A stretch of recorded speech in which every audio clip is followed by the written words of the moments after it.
ಕಡಬ ತಾಲೂಕಿನ ಕೊಂಬಾರು ಹಾಗೂ ಸಿರಿಬಾಗಿಲು ಗ್ರಾಮಗಳು ಕುಗ್ರಾಮಗಳು ಎಂದು ಹೆಸರಾಗಿದ್ದರೂ ಇತ್ತೀಚಿನ ವರ್ಷಗಳಲ್ಲಿ ಒಂದಷ್ಟು ಅಭಿವೃದ್ಧಿ ಕಾರ್ಯಗಳ ಹೊರತಾಗಿಯೂ ಕೆಲವೆಡೆ ಜ್ವಲಂತ ಸಮಸ್ಯೆಗಳು ಇನ್ನೂ ಕಾಡುತ್ತಿವೆ. ಮಲೆನಾಡಿನ ತಪ್ಪಲಿನಲ್ಲಿರುವ ಕೊಂಬಾರು ಶಿರಿಬಾಗಿಲು ಗ್ರಾಮಗಳು ಬಹುತೇಕ ಅರಣ್ಯ ಪ್ರದೇಶದಿಂದ ಕೂಡಿದ್ದು ತೀರಾ ಗ್ರಾಮೀಣ ಭಾಗಕ್ಕೆ ಇನ್ನೂ ಸಂಪರ್ಕ ವ್ಯವಸ್ಥೆ ಇಲ್ಲ. ಕೊಂಬಾರು ಗ್ರಾಮದ ಅಲ್ವೆಕಟ್ಟೆ ಹೊಳೆಗೆ ಬಿರ್ಮೆರೆಗುಂಡಿ ಎಂಬಲ್ಲಿ ಜನ ತೋಡು ದಾಟಲು ಅಡಕೆ ಮರದ ಕಾಲು ಸಂಕ ನಿರ್ಮಾಣ ಮಾಡಿಕೊಂಡು ತಮ್ಮ ಗೂಡಿಗೆ ಸೇರುತ್ತಾರೆ. ಮಣಿಬಾಂಡ ಕಟ್ಟೆಕಚ್ಚಾ ರಸ್ತೆಯಲ್ಲಿ 1.5 ಕಿಲೋಮೀಟರ್ ಸಾಗಿದರೆ ಬಿರ್ಮೆರೆಗುಂಡಿ ಸಿಗುತ್ತದೆ. ಹೆಸರೇ ಸೂಚಿಸುವಂತೆ ಇಲ್ಲಿ ಭಾರೀ ಗುಂಡಿ ಇದೆ. ಇದರ ಮೇಲೆ ಇಲ್ಲಿನ ನಿವಾಸಿಗಳು ಸೇರಿಕೊಂಡು ಅಡಕೆ ಮರದ ಕಾಲು ಸಂಕವನ್ನು ತಾತ್ಕಾಲಿಕವಾಗಿ ನಿರ್ಮಾಣ ಮಾಡಿಕೊಳ್ಳುತ್ತಾರೆ.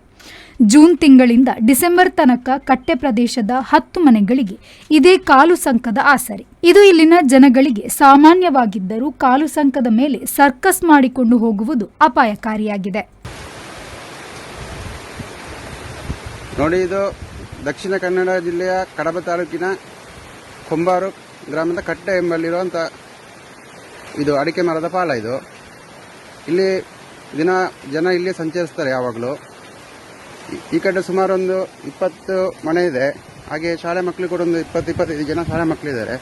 ಬೇಸಿಗೆ ಕಾಲದಲ್ಲಿ ಈ ರೋಡಲ್ಲಿ ಮಕ್ಕಳು ಮತ್ತು ಸಾರ್ವಜನಿಕರು ಹೋಗುವುದು. ಈಗ ಬೇಸಿಗೆ ಕಾಲದಲ್ಲಿ ಹೊಳೆ ದಾಟಲಿಕ್ಕೆ ಆಗೋದಿಲ್ಲ.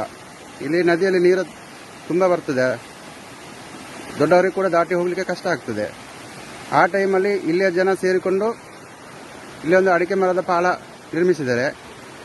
ಆದರೆ ನಿನ್ನೆ ಅಷ್ಟೇ ಬಂದು ಗ್ರಾಮ ಪಂಚಾಯತಿಯಿಂದ ಈ ಪಾಲವನ್ನು ದಾಟಿ ಹೋಗಬಾರದು ಅಂತ ಹೇಳಿಬಿಟ್ಟು ಅಪಾಯದ ಬೋರ್ಡ್ ಹಾಕಿದ್ದಾರೆ ಇಲ್ಲಿ.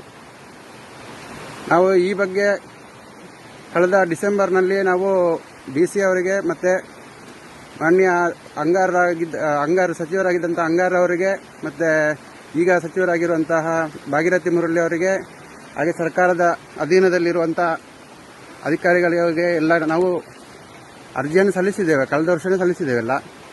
ಆದರೆ ಇಷ್ಟವರೆಗೆ ಯಾವುದೇ ಕ್ರಮವನ್ನು ತಗೊಂಡಿಲ್ಲ ಅವರು. DC ಅವರಿಗೆ ಕೂಡ ನಾವು ಕಳೆದ ಡಿಸೆಂಬರ್ನಲ್ಲಿ ಅರ್ಜಿ ಕೊಟ್ಟು ಅದು ಪರಿಶೀಲನೆ ಮಾಡ್ತೇವೆ ಅಂತ ಹೇಳಿ PW ಡಿಪಾರ್ಟ್ಮೆಂಟ್ಗೆ ಮತ್ತು ಗ್ರಾಮೀಣಾಭಿವೃದ್ಧಿ ಇಲಾಖೆಗೆ ಅರ್ಜಿ ಸಲ್ಲಿಸಿದರು ಅವರು ಕೂಡ. ಆದ್ರೂ ಯಾವುದೇ ರೀತಿಯಂಥ ನಮಗೆ ಪರ್ಯಾಯ ವ್ಯವಸ್ಥೆಯ ಮಾರ್ಗ ಮಾಡಲಿಲ್ಲ, ಸೇತುವೆ ಮಾಡಿಕೊಡಲಿಲ್ಲ ನಮಗೆ. ಆದರೆ ಈ ಸರಿ ಏಕಾಏಕಿ ಬಂದು ಈ ಪಾಲದಲ್ಲಿ ಹೋಗಬಾರ್ದು ಅಂತೇಳಿ ನೋಡಿ 2 ಕಡೆ ಬೋರ್ಡ್ ಹಾಕಿದ್ದಾರೆ, ಆ ಕಡೆ ಕೂಡ ಮತ್ತು ಈ ಕಡೆ ಸೈಡ್ ಕೂಡ. ಆದರೆ ಇಲ್ಲಿ ಜನ ಏನು ಮಾಡಬೇಕಂತ ಅವರೇ ತಿಳ್ಕೊಳ್ಬೇಕಷ್ಟೇ, ಬೇರೆ ದಾರಿನೇ ಇಲ್ಲ. ಮಕ್ಕಳಿಗೆ ಆಗಲಿ ದೊಡ್ಡವರಿಗೆ ಆಗಲಿ, ಇಲ್ಲ ಯಾರಾದರೂ ವಯೋವೃದ್ಧರಿದ್ದರೆ ಅವರಿಗೆ ಆಸ್ಪತ್ರೆ ಹೋಗಲಿಕ್ಕೆ ಎಂಥದಕ್ಕೆ ಕೂಡ ಬೇರೆ ಆಪ್ಷನ್ ಇಲ್ಲ ಇಲ್ಲಿ. ಇಲ್ಲಿ ಶಾಲಾ ಮಕ್ಕಳು ಡೈಲಿ ಇದೇ ಮಾರ್ಗದಲ್ಲಿ ಹೋಗ್ತಾರೆ.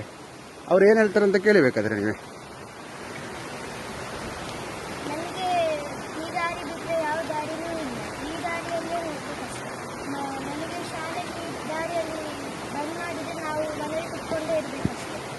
ಮಕ್ಕಳು ಹೇಳೋ ಪ್ರಕಾರ ಈ ದಾರಿ ಇಲ್ಲದಿದ್ರೆ ಮಕ್ಕಳಿಗೆ ಬೇರೆ ರೂಟೇ ಇಲ್ಲ ಹೋಗ್ಲಿಕ್ಕೆ. ಈ ಪಾಲದಲ್ಲಿ ಹೋಗ್ಲಿಕ್ಕೆ ಆಗೇ ಇದ್ರೆ ಮಕ್ಕಳು ಶಾಲೆಗೆ ಒಂದು 6 ತಿಂಗಳು ಮನೆಯಲ್ಲೇ ಕೂತ್ಕೊಳ್ಬೇಕಾಗ್ತದೆ, ಮತ್ತೆ ಶಾಲೆನೇ ಇಲ್ಲ ಮಕ್ಕಳಿಗೆ. ಈ ರೀತಿ ವ್ಯವಸ್ಥೆ ಹದಗೆಟ್ಟಿರುವಾಗ ಅಧಿಕಾರಿಗಳು ಬಂದು ನೋಡಿ ಇದಕ್ಕೆ ಸೂಕ್ತ ಕ್ರಮ ಕೈಗೊಂಡು ಮತ್ತೆ ಬೋರ್ಡ್ ಹಾಕಬೇಕಿತ್ತು. ನಮ್ಮ ಹತ್ರ ಯಾರಾದ್ರೂ ಇನ್ಫಾರ್ಮೇಶನ್ ಇಲ್ಲ, ನಾವು ಮತ್ತೆ ಇದೇ ದಾರಿಯಲ್ಲಿ ಹೋಗ್ಬೇಕಷ್ಟೇ. ಇನ್ನು ಅದಕ್ಕೆ ನಾವು ಏನು ವಿನಂತಿಸಿಕೊಳ್ಳೋದಿದ್ರೆ ನಮಗೊಂದು ಸೂಕ್ತವಾದ ಒಂದು ರಸ್ತೆ ವ್ಯವಸ್ಥೆಯನ್ನು ಮಾಡಿ ಮತ್ತೆ ಬೋರ್ಡನ್ನು ತೆರವುಗೊಳಿಸಬೇಕು. ಇಲ್ಲಾಂದ್ರೆ ನಾವು ಇದರಲ್ಲೇ ಹೋಗಬೇಕಾಗ್ತದೆ. ಹಾಗೆ thank you. Pushparaj Shetty, V4 news, Sullia.